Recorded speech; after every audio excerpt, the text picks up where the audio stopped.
रात को उठाओ फिर उनको फिर पहले पहले टांग डाले, पहले रात डाल।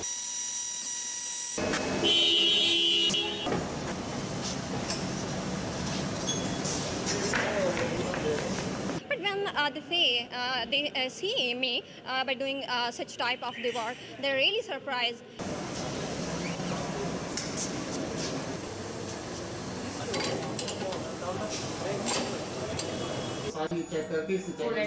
प्रॉब्लम हुई तो मैं आपसे अप्रूवल लूंगी, उसके बाद मैंने ये काम करना है, ठीक है? अभी ये फिलहाल कर ले।